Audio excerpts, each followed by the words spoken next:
We interrupt this program for a breaking news 4 alert. Good afternoon. It is Thursday, 3 o'clock, and as scheduled, Governor Bill Lee addressing the media. Let's listen in.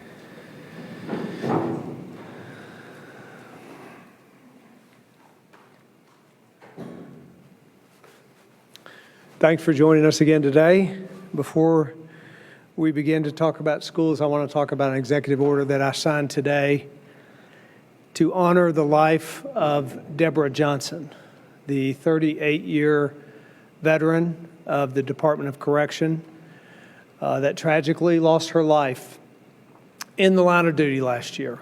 Because of this executive order, the Tennessee Prison for Women will now be named the Deborah K. Johnson Rehabilitation Center to honor her legacy of service, the life-changing work that she did with both inmates and her colleagues. And while we continue to mourn the loss of Deborah today, with this executive order, we honor her life and her legacy. We're going to focus our time together today on the safe reopening of schools and the work that we're doing to ensure that our students receive a quality education here in the state. Commissioner SCHWINN's joined me and will be up in a moment to talk about next steps and what teachers and parents can expect. Reopening our schools and reinstating in-person learning is the single greatest challenge that our state faces today. And our administration takes this challenge very seriously. As the CDC notes, no other setting has more influence on a child's health and well-being than their school. And that's especially true for low-income students, for minority students, for students with disabilities who depend on the services and the stability that in-person learning provides. Our team of experts that includes doctors and pediatricians and epidemiologists and mental health experts and teachers and administrators agree with the CDC and with the American Academy of Pediatrics and the National Academy of Sciences and Engineering and Medicine that in-person learning is critical to the future of our state. Parents need predictability, teachers need support, and our kids deserve our wholehearted effort to make sure that our 2021 school year is a success.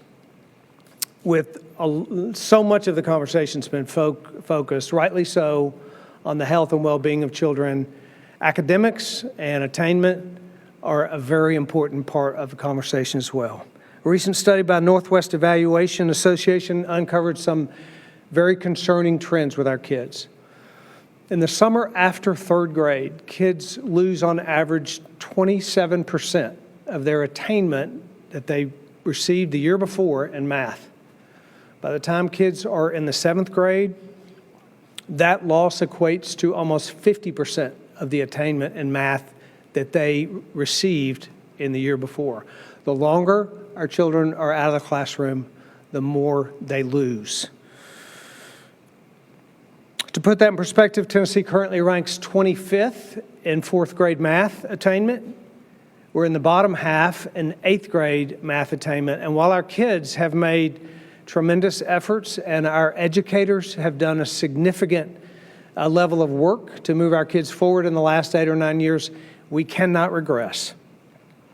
Times are uncertain for sure, but the Department of Education is committed to providing teachers the tools they need to be sure that our kids get the quality education, especially in this time, and particularly in a virtual setting. The Center for Reinventing Public Education notes that Tennessee is just one of 15 states that they assess have provided a strong academic plan to provide remote learning for students in combination with the in-person learning that we're putting in place. I want to commend Commissioner SCHWINN and her team for setting high expectations for both in-person learning and for remote learning to make sure that we work together in partnership with teachers and with the districts to make sure that our kids, again, have a successful 2021 year. So with that, Commissioner, I'll ask you to come up and make comments, and then we'll have a health report.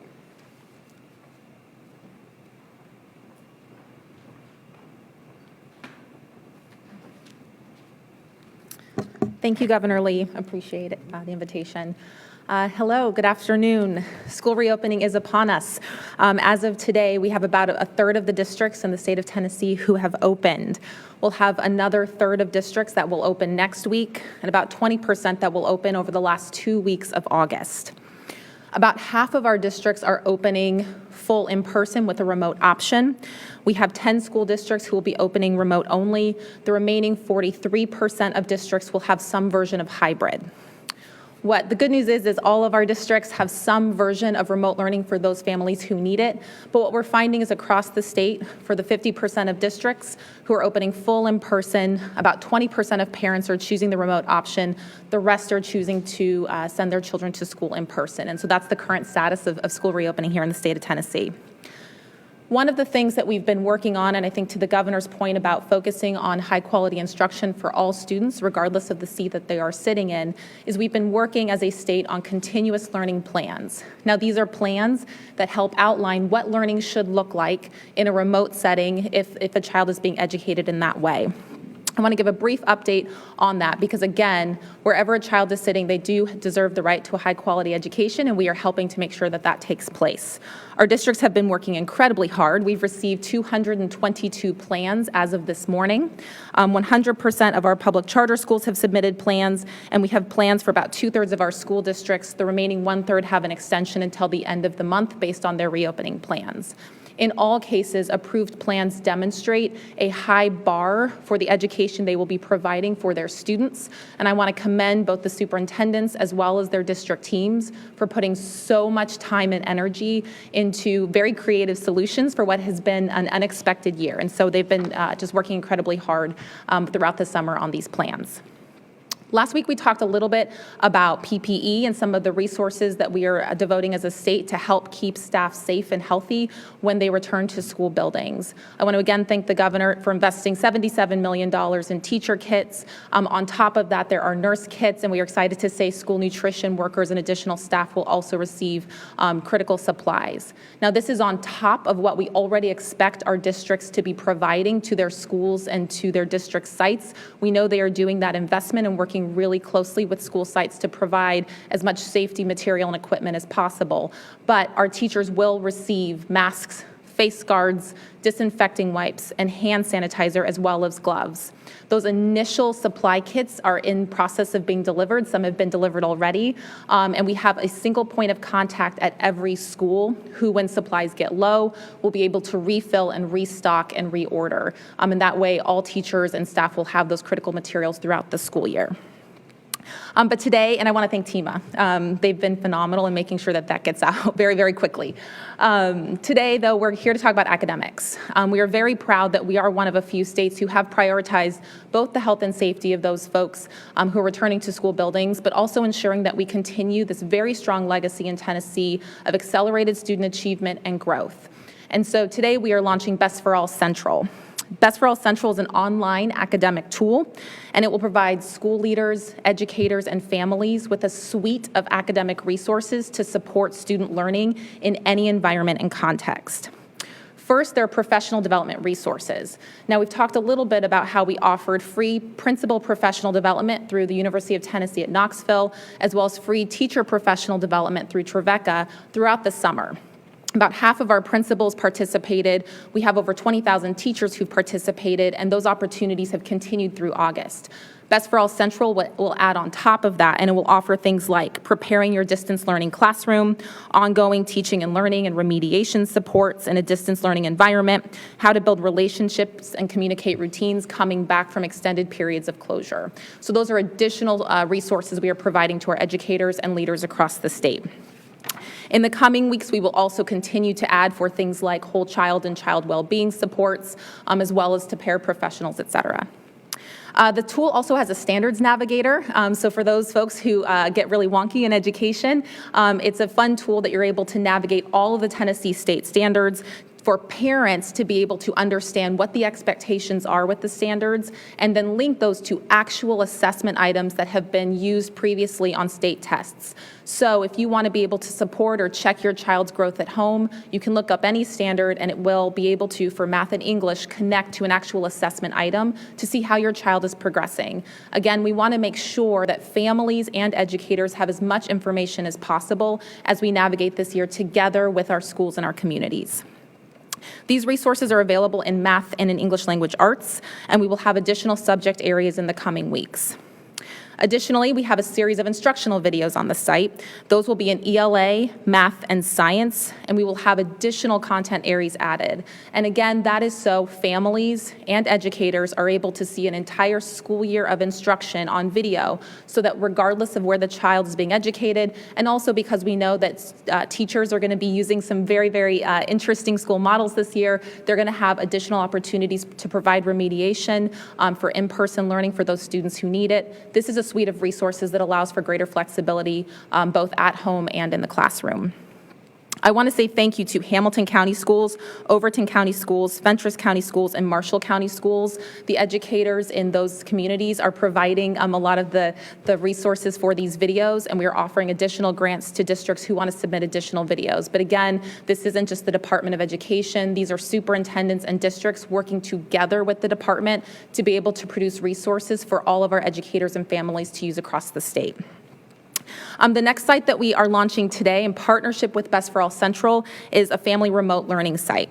It's called Bridging the Distance, Family Remote Learning. I want to say a very special thank you to Trevecca University, who has led this work and provided a pretty phenomenal resource for families. This is a tool to help families navigate the year alongside their districts and schools to best support their children and the needs of their own children. This will have how to navigate learning. It has parents talking to other parents and teachers talking to parents, again, trying to get to that grain size where families can understand what the expectations are and what to expect as the school year progresses. Some of the resources there include Remote Learning 101 training for parents. I'll say we have taken that in our house as well, so it is always something that our families are looking for. How do we support our students and create a learning environment regardless of where they are? And how do we prepare our students to go back into school when they've been out of school for so long? And we know how critically important it is for them to get back in school buildings where the strongest learning can take place. It also has videos, as I said, from parents and teachers to one another, and supports for families with children with disabilities to help ensure that they receive the services necessary to continue to grow and progress. Finally, we have the Foundational Skills Curriculum Supplement. I think most of you know how critical literacy is to our youngest learners and how difficult it is to do that remotely. We know that with school building closures in the spring, too many of our students did not have access to really strong literacy instruction for now 5+ months. The most effective literacy instruction does happen between a teacher and the student in the classroom, and so when we have larger gaps like we've had now or school building closures, it becomes more important than ever that we continue to support and promote effective literacy instruction. So we have this free, completely free, online and optional resource and tool for families and educators to use, again, to support literacy instruction for our youngest learners and to make sure that if there are gaps that they're able to catch up, especially in these critical first months of school. And then finally, I'm very excited to announce that on top of the $50 million that Governor Lee has invested in technology, which purchased over 250,000 devices for students across the state of Tennessee, there is a $15 million grant that we are announcing for Wi-Fi and MiFi. That pays for half a school year. It's a matching grant with districts for the device and for 100,000 households across the state to have access to Wi-Fi and MiFi. We know how critically important it is for as many children as possible, and frankly all children, to have access to the internet. We know now more than ever that continues to be a critical resource. So having 100,000 families, it closes the gap for most of those families who do not currently have access. So we're very grateful for that investment, to continue to invest in Tennessee. And one of the things I just want to close with before I have a special greeting for our students who are starting school is I have the great fortune of being able to work closely with 49 other state chiefs, as well as territories across the country. We were very grateful to the federal government for investing $26 million that was set aside for the state agency through the ESSER funds. But with all of the funds put together, we have almost 10 times that money for K through 12 education, and that's because we have a governor who invests in education. I know our districts are very grateful for that, especially as we reopen schools. To those families and students who are starting, my 2 started yesterday, or the day before yesterday. Hang in there. It's going to be a great year, and your superintendents and your districts have it under control, and they're ready for you. Everyone's excited to see our students. The first day of school is the best day of the year, and so we're just very, very glad and very, very grateful for everyone who's put in the hard work. So with that, thank you very much. My grandkids started school as well in Metro Nashville schools yesterday, so I got to FaceTime them as they did their computer work. Dr. PIERCEY, you want to give your report, please?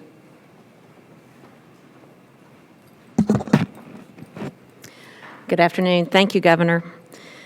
I will not restate the vast amount of information that the Governor and Commissioner SCHWINN have just gotten through talking about, but I did want to give a few health highlights. We continue to work very closely in the Department of Health with the Department of Education, and quite frankly, Commissioner SCHWINN and I have been hip to hip for several weeks now, and I think we're making some good progress. We really want to remind ourselves and you guys about what our role is here. Our role is to advocate for students and to empower parents and to support teachers and to assist districts. And that's why we've been working diligently to make sure we have appropriate guidance and to answer any question that comes up, and there will be some unanticipated ones, and we're trying to preempt those as well. But we appreciate everyone's support and their patience as we're working through this. You know, as already has been mentioned today, the benefits of in-classroom learning go well beyond educational needs. There's physical health, there's nutritional health, social and emotional well-being, and quite frankly, also child safety. All of these are important reasons for kids to be back in the classroom. But the utmost importance is for parents to have a choice. And as Commissioner SCHWINN noted, there are lots of districts and lots of parents who have made that option, and we support that because as a pediatrician and as a parent, I know that there is no better person who knows the child more deeply and knows his or her needs and desires more than the parent. And so we think it's really important for the parent to have that choice. Now, moving on to more medical health things and outside of schools, I wanted to give you an update on testing. You may have noticed over the last several days that our case counts are down, but our testing numbers are also down as well. We've seen that trend here in Tennessee. It's not dramatic, but it is noticeable. We've seen it here in Tennessee, and there was a report yesterday that it's down nationally, maybe as more than 3.5%. We think there are a few reasons for that. Fortunately, the best reason of all is we think there are less people getting sick. And the reason we think that is the case is because if you look at what's called our CLI, COVID-like index curve, it's under our tab called syndromic surveillance, which is a really big word, but it really monitors the number of people that are being seen in emergency departments for COVID-like symptoms. We also have, and have had for several years, an influenza-like illness curve, and so you'll see both of those on our website. And for the last several weeks, we have seen a downturn in that. So we do think there are less people getting sick. That's really good news. However, there are a couple of other things that may be driving that lower testing demand that may not be such great news. One of them is maybe neutral, not necessarily negative. We are prioritizing screening and lab throughput based on symptomatic people. And now I want to remind you, at the health department, any local health department, you can still get tested, symptoms or not, but many providers, clinics, and labs are prioritizing symptomatic people. So that may result in some lower testing numbers than we've had. And probably the thing that's most concerning, and if this applies to you, I want you to listen closely because it's very important that you not let this get you down. I think there are some people that are avoiding testing because of the delays in lab processing that we've had. Again, not specific to Tennessee, it's happening nationally. But my fear is that some people are having some symptoms, perhaps even mild, and they don't get tested because they're dissuaded by the long turnaround time. I want to take this opportunity to remind you how critically important it is that you get tested if you have any COVID symptoms or if you've been exposed and are not feeling well. It's critically important that you do that so we can make sure we know who's positive and be able to mitigate the spread. One more note on that. Wanted to give you a brief update on the actual lab turnaround time. It is still hovering just north of 3 days, but we are starting to see some glimmers of hope in throughput. We're starting to hear reports from specific labs as well as specific clinics and hospitals that the turnaround is getting a little bit faster and that their backlogs are clearing out. And I know this has been the result of a tremendous effort of our labs as well as our providers, and I want to continue to acknowledge and thank them for that. And finally, it's been a while since we've talked about it, so I wanted to give you a little refresher on isolation versus quarantine. I hope you never have to use this advice, but if you do, I want you to make sure you're following appropriate guidance. We hear the terms isolation and quarantine being thrown around a lot interchangeably. They actually mean different things, and they are for different categories of people. Isolation is what you do when you've been diagnosed. It's when you're sick. And by and large, it's 10 days. It's 10 days from the time of symptom onset. And after 10 days, if your symptoms are better and you've been fever-free for at least 24 hours, you're good to go. If you never develop symptoms in the first place and you're asymptomatic, it's just 10 days from the date of the test. Now, here's the tricky part that really trips up a lot of people. It's a pretty common desire and myth that you need a test at the end of that to make sure you, quote, test negative. That is absolutely not recommended. That is not needed.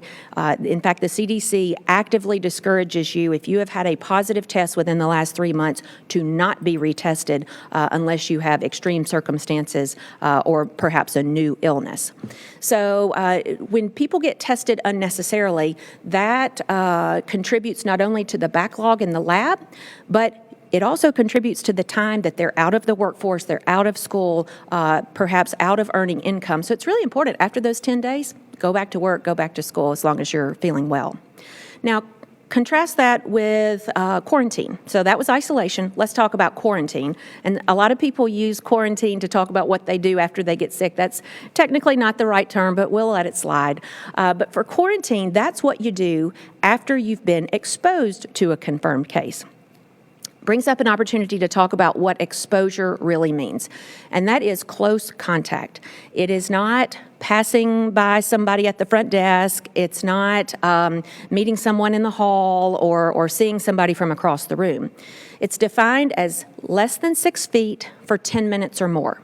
So common ways that close contact happens, if you share a meal with someone or hang out at a party with someone, go to a business meeting and sit near them or ride in a car together, that defines close contact.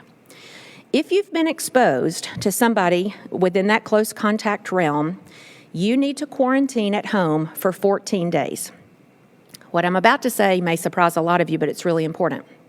You do not need to be tested during that time unless you develop symptoms.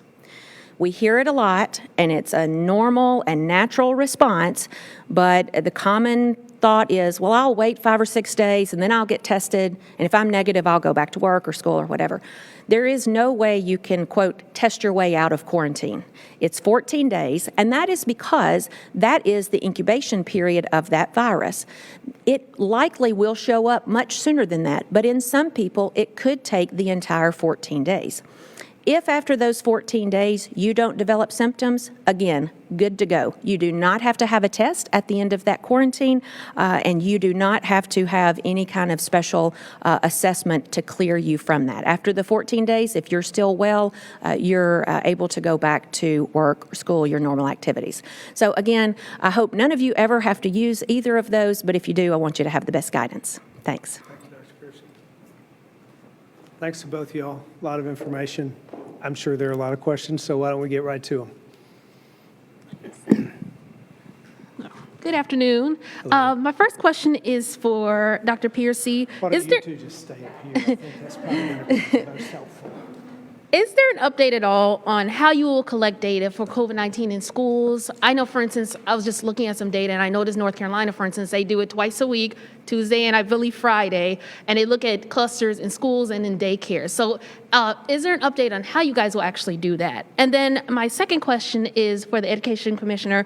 In terms of MiFi and Wi-Fi, I know that that's great news that it's going to be distributed to kids, but do we know how it's going to be distributed? We all know most likely low-income rural communities, people of color often are disenfranchised. So is there a way that you guys are going to distribute that to those communities that need it the most? Thank you. So on the question of data reporting, first I want to take just a moment to clarify. I made a statement last week that was seemingly misinterpreted that we're not going to track it at all. That's not an accurate way to assess that. What we were referencing was public-facing reporting. Obviously, we track every case in the state and contact trace and investigate clusters just as we normally would. But as it pertains to public reporting, which I think maybe the terms just got mixed up, as it pertains to public reporting, that has been a hot topic of discussion both within our administration as well as Commissioner SCHWINN referenced, with a lot of the education chiefs that she's been talking to nationally. We're working on that plan. I believe the governor mentioned on Tuesday that we would have that ready within about a week. So we anticipate being able to give you an update on that early to mid next week.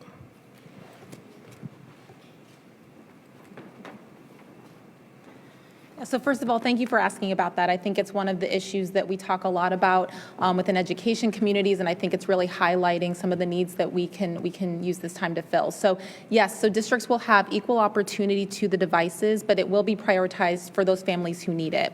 We know that right now districts are using some of their federal relief funds as well as some of the initial investments from the Department of Education to purchase those for families who don't currently have access at home. That tends to be families who are either low income, many of our urban and rural families, and then I think a larger proportion, as you said, of children of color. And so we are seeing that will fill most of those needs statewide for those districts who choose to participate.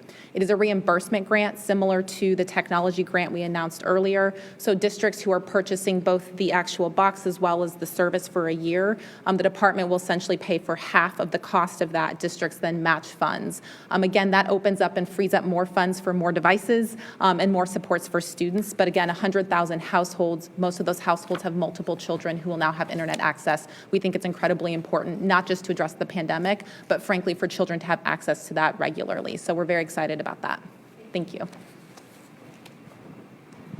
Hi. Governor, can you react to the Supreme Court ruling yesterday that will restrict absentee voting in the era of coronavirus? And if we are allowing approximately 20% of parents to keep their kids home from school to avoid exposure to the virus, why would the state require voters, many of whom are older and therefore more vulnerable, to physically go to the polls to cast votes? Yeah, it's really important, obviously, that people have the opportunity to get out there and vote. What the Secretary of State's done through his office, and I think that's what the courts recognized, is that they worked really hard to create a safe environment so that poll workers, so that folks that go to the polls can do so safely and can feel confident. There are a vast list of reasons why you can vote absentee, why you can vote absentee, and when you should be able to vote absentee. I think that's how the court made their decision, was based on what they felt was appropriate to give folks the opportunity to vote, but do it in a safe way. You feel it was the right decision? I do. Did you vote in person today? I voted early last week. This question is either for the governor or Commissioner SCHWINN. It seems that the remote learning materials and the Wi-Fi's or MiFi's are going to be really useful for families. But with those funds, there's a lot of districts that are having issues getting actual physical MiFi's and laptops. Metro Nashville schools won't have all of their laptops until November. So what can the state do to help get physical laptops in front of kids to ensure that they're getting 180 days of quality instruction? Yes, so we are aware across the country, as you can imagine, everyone's at a race for the laptops. One of the things that we did do is we did do a state negotiated contract in February as soon as we saw one of the first cases hit, which has actually allowed for those districts who have purchased off the state contract to get earlier access. It essentially bumps them up in the queue. So we have seen that many of our districts have been able to get laptops for that reason. So we do have some districts, as you noted, locally who purchased on their own contracts, and there have been delays in shipments.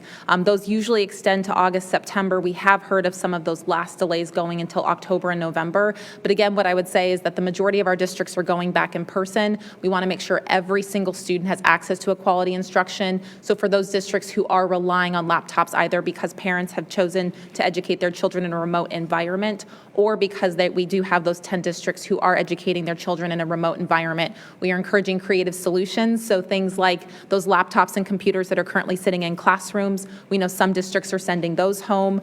There are also alternative devices that we are suggesting you can invest in that are ready. When you think about tablets, for example, younger students can usually navigate those pretty well with what the curriculum and instruction suggests. So we're working closely. We've also told districts that we have a concierge service so they can actually call our IT department and get one-on-one support on some of the solutions that are also available. Are you guys concerned about the students who don't have laptops and school started this week, so they're basically sitting at home not having access for a week? Absolutely. Every single student in the state, by statute, and I think just by our own responsibility and obligation to them, is entitled to 180 days of instruction. The state board passed 6.5 hours in a remote environment for 1st through 12th, 4 for kindergarten. They are entitled to those minutes of instruction, and we know for those students who don't have internet access and who don't have devices at home, oftentimes are experiencing achievement gaps as it is. And so if they are not getting that access or they don't have that access, it is the responsibility of the district and of the state to find solutions to ensure that they do not fall farther behind. We know how hard it is to catch up, and we just don't have time to waste on a child's education. My other question was for Dr. PIERCEY. As you noted, you guys are tracking all cases, so you know that at least a dozen, maybe 2 dozen school districts have already reported cases connected to staff, sessions, students. Is that expected, and is it alarming? So I have said for weeks now, we know there will be cases in schools. Many of them came early, and so you'll remember the one from Alcoa City Schools just the first or second day of school. Clearly that wasn't school transmission, but there will be in-school transmission. We know that that's going to happen. We also know that the risk of not being in classroom can be devastating and lifelong as well. And so that's why we're not surprised by it. We knew that was going to happen. We have strong mitigation processes in place. Commissioner SCHWINN is helping districts through all of those rubrics. We've been assisting her department with that. And so not alarmed because we know it's going to happen. Thank you. Hi, Governor. Sir Joe. Happy Election Day. You Yes, sir. told the Tennessean Glad that it's you not voted. my election day. I'm sorry? I'm glad it's not my election day. You are right there. You told my colleague from the Tennessean that you voted early, but I didn't hear you say who you voted for in the Republican Senate primary. Do you want to share with us who did you vote for? I will just say that I'm certain that any number of candidates will be good representatives for us. So no, I'm not sharing who I voted for. Are you sure? I'm sure. All right. Just have to ask. Also wanted to ask you You about... didn't really want to waste your question on that, did you? Really, I also wanted to ask either Commissioner SCHWINN or Commissioner PIERCEY about contact sports. We know those have resumed, but we also have seen reports that in Greenville High School and middle school, there's already been a couple of positive cases in the middle school and high school related to sports teams.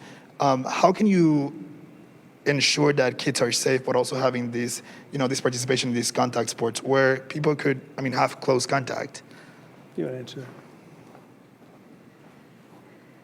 Let me preface this by saying, like any good Southern woman, I love football just as much as anybody else does. But talk about a higher risk activity. It's higher risk than sitting in a classroom when you are sweating and hitting people in a contact sport. We also know that sports are crucial to people's well-being, mental well-being, physical well-being, and so what we tried to do with the sports guidelines is make it to where they can participate in the safest manner possible. But I'll remind you, just like with in-classroom learning, you don't have to do it. And I think we've seen some reports lately of some athletes opting out for a season, and that's perfectly acceptable as well if you don't want to bear that additional risk. I am pleased with how the guidelines turned out, and I think it does allow for sort of the safest manner possible, both for participants and for spectators. And if you haven't seen it, I encourage you to look at the 1918 photo. I think it was Georgia Tech, where they had a football game and every spectator in the stands had a mask on. And so that's how they dealt with that pandemic. I'd like to say we're a lot more sophisticated than then, but our fans will need to wear masks in stadiums this year too to keep themselves safe as well. And Commissioner, we've seen that today the state is reporting 42 deaths. Are you guys seeing a shift in deaths in the rural areas? We know that those areas have seen more cases recently. So if you'll allow me, let me give you a few comments on that death rate. Today, you're correct. 42 is the highest number that we've had. But I want you to know that should be kept in context. If you look back at Saturday and Sunday, they were 7 and 6, which are some of the lowest days we've ever had. But because we have differences in time lags, you need to look at it over time. 7 days, 14 days, whatever you want, but look at it as an average. Now, no doubt about it, our average is going up. But death is the most lagging indicator that we have, which means the deaths won't start showing up until 2 or 3 weeks after the surge in cases. Remember, about 3 weeks ago, we had some really, really high numbers. And so what we're seeing is deaths come from them. We know that death takes place an average of 12 to 13 days after onset of illness. And then it takes another 3, 5, sometimes 7 days to get the death certificate finalized and get it reported to the state. So the people that were reported today were likely sick 3 weeks ago and then hospitalized 2 weeks ago and could have died up to a week ago. What I want you to remember is there were not 42 people that have died in the last 24 hours. So when you look at that on the whole, as an average, our average daily death rate has been plus or minus about 11. It's going to go up. I mean, if you look at the last 7 days, just some rough math over in my chair over there is about 20 plus or minus.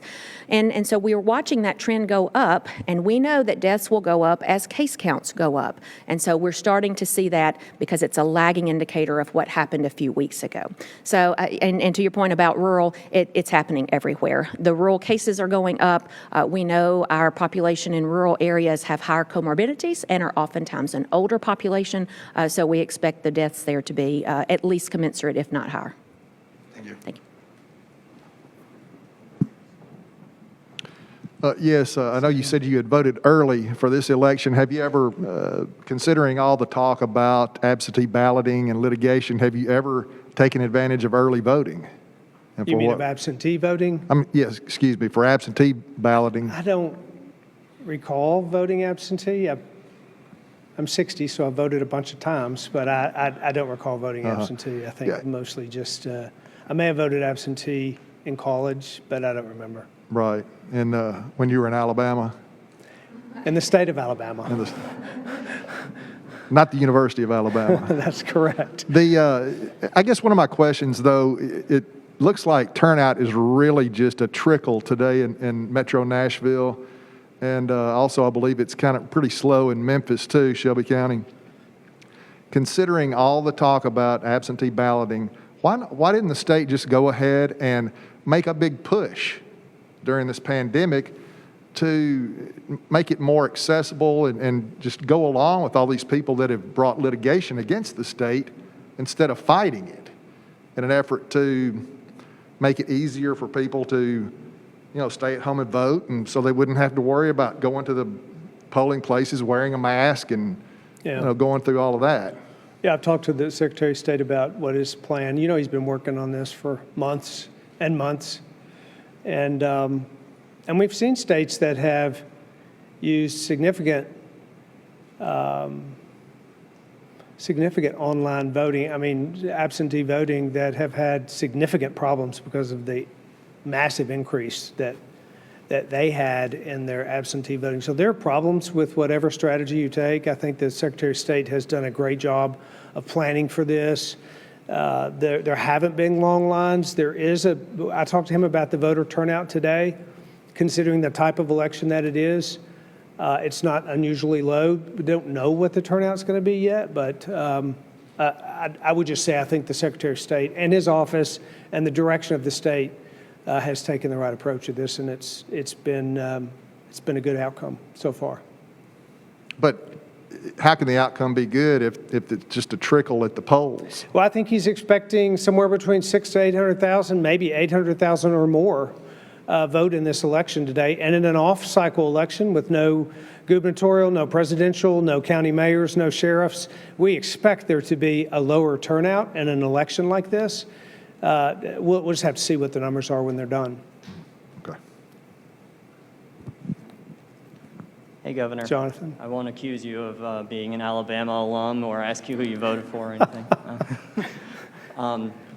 Hamilton County said yesterday that there was an exposure at the Lincoln Day dinner there where hundreds of people were there. A lot of them weren't wearing masks. You didn't attend, but just kind of curious, what had your criteria been for deciding whether to go to political events or not, where, you know, Republican events have been largely unmasked, especially for the campaigns and that sort of thing? And then my second question is for Dr. PIERCEY. Have there been outbreaks or issues from campaign or political events that have been significant? So my criteria for any event, and I certainly don't travel as much as I have in the past, and I don't attend nearly as many events as I have in the past. But when I do attend an event, I do everything I can to make sure that I'm safe and that I'm not a potential threat to somebody else. So wherever I go, whatever I do, I distance and wear masks. And if I don't believe that I can do that in that environment, then I generally am not there. If I can't protect myself with a mask, which I do, then I won't be there. But I have a mask all the time now, and I wear it most everywhere I go. So that's my criteria. Skipped out on political events? You don't have to tell me specific ones because of concerns. No, I haven't skipped them. I mean, I have not attended nearly as many events as I had before because we're not traveling nearly like we used to. But no, I haven't missed events because of because of any reason other than it's not in our scheduling. And you had a question for Dr. Pearson?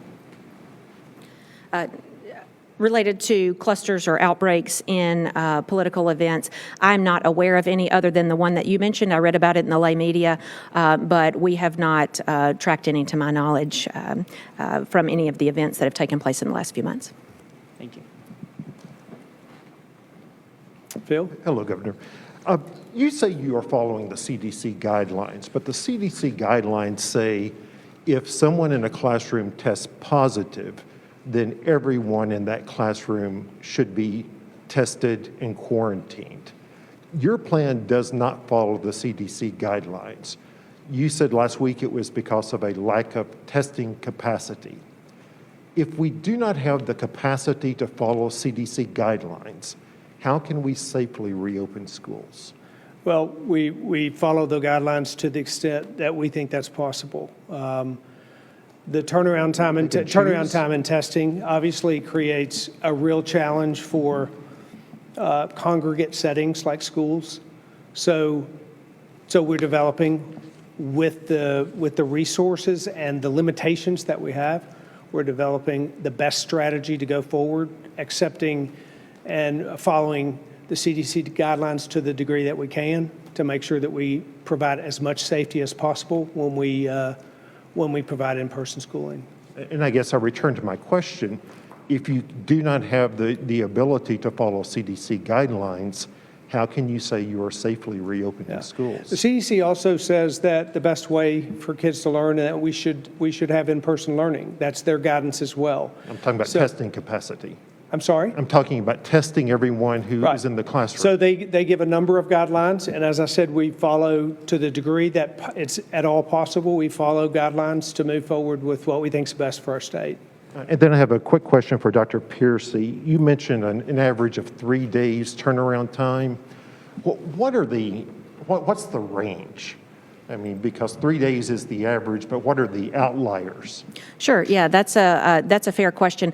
And before I answer that, I just want to reiterate that that's 3 days in the lab. Yeah, there's transport time on the front end, and there's reporting time on the back end. So in reality, it's more than 3 days, but that's how we measure it, because that's how we measure apples to apples with the labs. The labs can't really control how long it takes people to get the samples to them. The range is anywhere from a half day to 7 or 8 or 9 days. We have seen reports as long as 11 and 12 days, not so much in the last couple of weeks, but the shortest turnaround times are typically the hospitals that run their own, on their own patients, and that's of utmost importance, because if patients are in the hospital, they need quick results. And so that's where our fastest ones are coming from. And then the larger labs in the state, including the state public health lab, are in the 2 to 4 day range. And then the big national labs, the LabCorp and Quest, are still dealing with a lot of backlog. They're closer to the 6 to 8 day range. Would you agree with other experts who say that test results 11 and 12 days out, maybe longer, are virtually useless? Absolutely.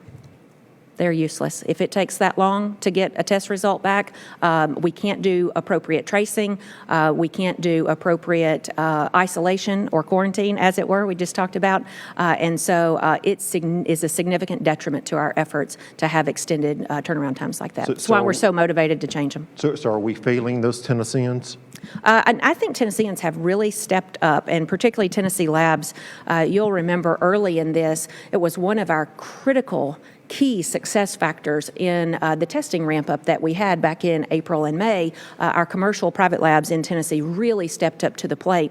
And, you know, they wanted to build their business, and they've got them built now. And so now they're trying to scale to match that. And they have literally bent over backwards. Many of them are operating 24 hours a day or working towards that, as are we in the state lab, using expensive contract staff, trying to pay extra for equipment to get there sooner. And so they're really doing everything they can. As Commissioner Schwinn referenced on the devices, there's a national competition, if you will, for supplies and equipment. And so I think our Tennessee labs are doing a great job and are really ticking away at that turnaround time.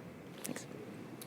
Let me add, too, Phil, that we have used that lab reporting data to determine and to provide guidance and advice on where to direct, whether to use this lab or that lab. So it's been helpful. While there's a widespread national problem, that information that we have allows us to direct tests to labs that have shorter times than longer times. Yes. Governor, the legislature recently appointed a study committee to review the powers of the executive branch during a state of emergency. I wondered if you'd had any conversation with legislative leadership before that committee was appointed? I haven't spoken to them at all, to some of the legislators I speak to that are on that committee, but not about the work of that committee at all. Thank you. Thank you. Governor, that's the time we have for today. Thank you all. A lot of information, a lot of great questions. Thanks for, as I say, disseminating information that's valuable to people of Tennessee in the midst of an incredibly challenging but hopeful day. And I got a lot of questions about elections. Remember, everyone, it is Election Day. If you still have, looks like 3 hours or so to get out to the polls. There are not long lines, so we understand. So exercise your right to engage with the government and get your vote. And by the way, if you haven't been to the polls yet, you're going to go after work or after this afternoon, please wear a mask. It's not required at a polling booth, but we certainly believe that it's essential for you to provide for your own safety, and especially to provide for the safety of those poll workers that are out there. I want to commend those poll workers that are out there today working with their PPE and making sure that their polling stations are safe. And I also thank Secretary of State Trey Hargett for his hard work. This is a big day for that office. They've worked for months to make sure that we have free and fair, and in this pandemic, safe elections. So thank you all. Bill Lee wrapping up his weekly press conference outlining Tennessee's plan to safely reopen schools, calling it the single biggest challenge facing our state right now. We also heard that the Health Department and Education Department have been working closely together to provide guidance and support to everyone involved in getting schools back in session. Also, the Health Department also announcing this, health officials saying it appears fewer people are getting sick with COVID-19. We'll have a complete wrap-up of all this and more coming up for you in just minutes on News 4 at 4. Thanks for watching. We'll see you then.